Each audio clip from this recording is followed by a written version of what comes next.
Hello everyone. We have to see now the postback property of ASP.NET with respect of state management of ASP.NET. What is a postback?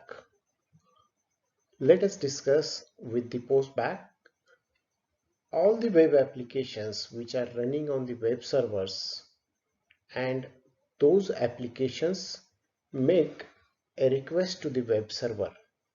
Every time there will be a client and a web server.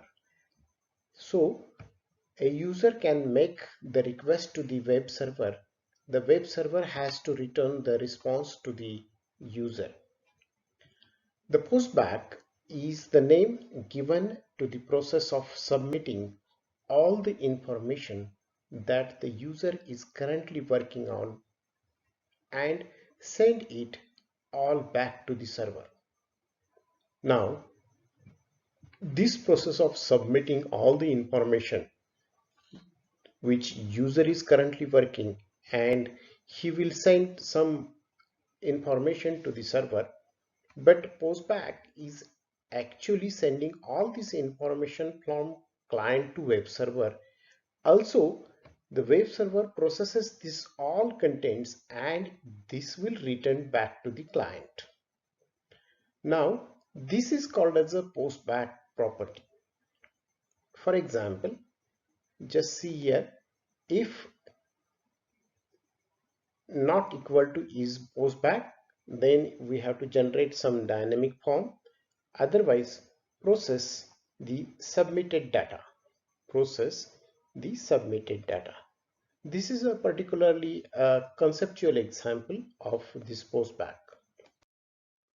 Now, a postback which will originate from the client side browser, because the client is working on his computer and he is using any type of browser, and when the web page and a mail contents which are sent to the web server for further processing, some information which will required by the client side browser, then the web server posts the same page back to the client browser.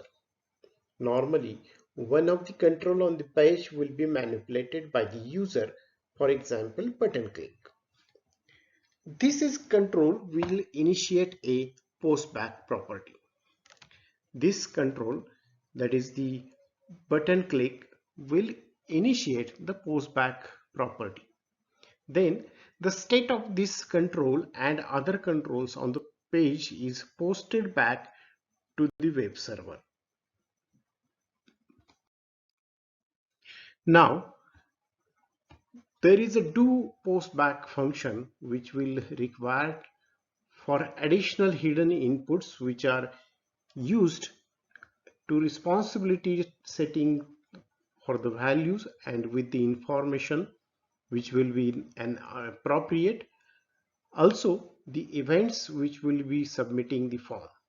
So the ASP.NET is actually adds two additional hidden input fields which are actually used to exchange information back to the server.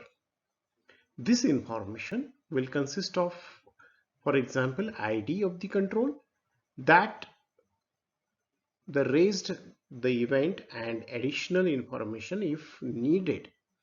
So these fields will empty initially like the following. For example, input type is equal to hidden, name is equal to underscore event target, ID is equal to underscore event target, and value is not given here because it is a blank.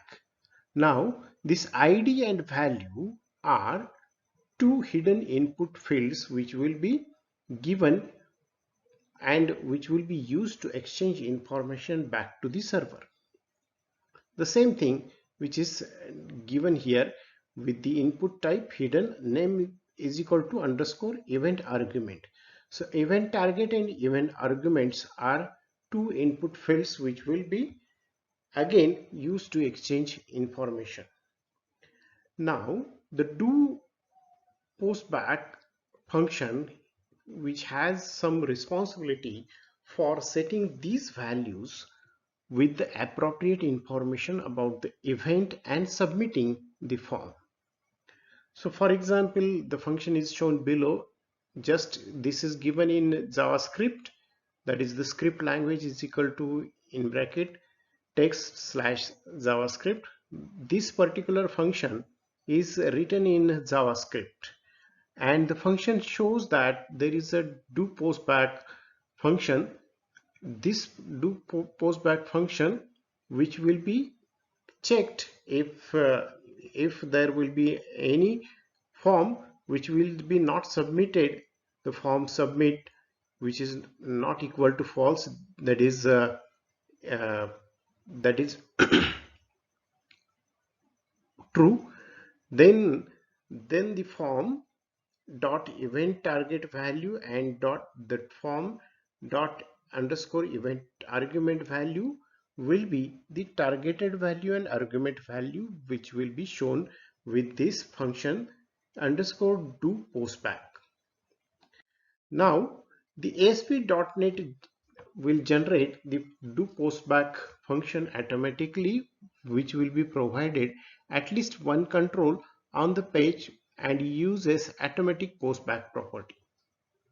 So you can use and also pass an event argument along with the target in case you need to pass something to your code behind this. What is that? That is underscore do postback. That will be a button. This particular control will be postbacked and the event argument will be given. This would be captured in the code behind as a request form. So this will be requested from the client browser. So in this way, you can use underscore do postback function for your application. So what is the is postback? Now, is postback is actually sending all the information from client to web server, and then web server processes all these contents and return back to the client. Most of the time, ASP control will cause a postback, that is, for example, button click. But some don't unless you tell them to do in certain events, for example, list box index changed or radio button checked, etc.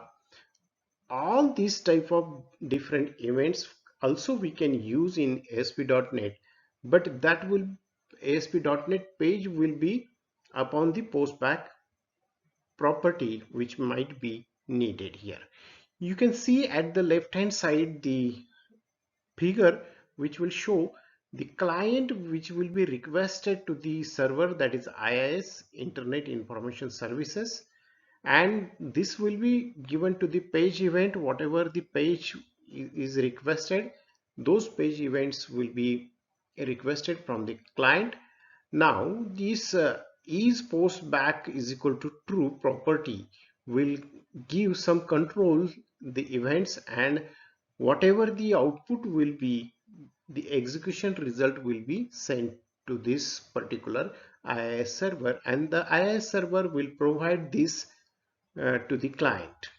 Now, if is postback property is true, then this will provide it to the execution result, and that will be given to the server. Is postback property is equal to false at the last, this will be happened with the server, and that will be sent to the result will be sent to the client. So like this, the client to the web server and web server to the back to the client, that will be done with the postback property. Now, is postback property of the ASP.NET page which will tell whether or not a page on its initial load, or if a user has performed a button on the web page that has caused the page to post back to itself. So the value of the page is postback property will be set to the true when the page is executing after a postback and false otherwise, like this in the last figure that is shown with the uh, execution of client to server and server to client. We can check the value of this property based on the value, and we can populate the controls on the page. isPostBack is normally used on the page load event to detect the web page is getting generated due to the postback requested by the control on the page, or if the page is getting loaded for the first time.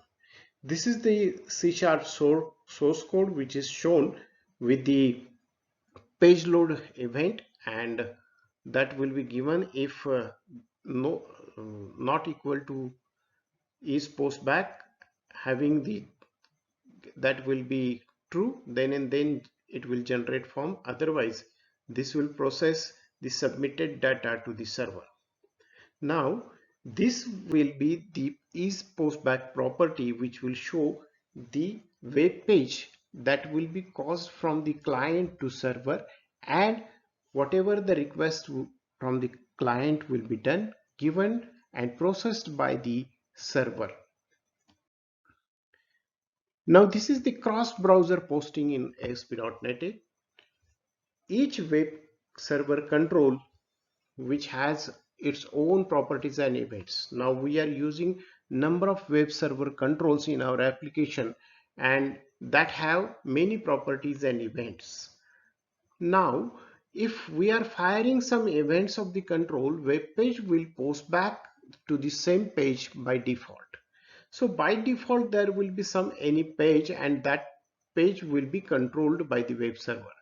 But this part of the round trip cycle that ASP.NET web page go through as the part of their normal processing. But this will be done by the server, and the round trip cycle will be done by the ASP.NET web server. Some of these circumstances, we might want to post one page to another page. See, we want to post one page to another page. In this case, we have to configure certain controls on our page to post to a different target page via HTTP 302. For example, that is response.redirect.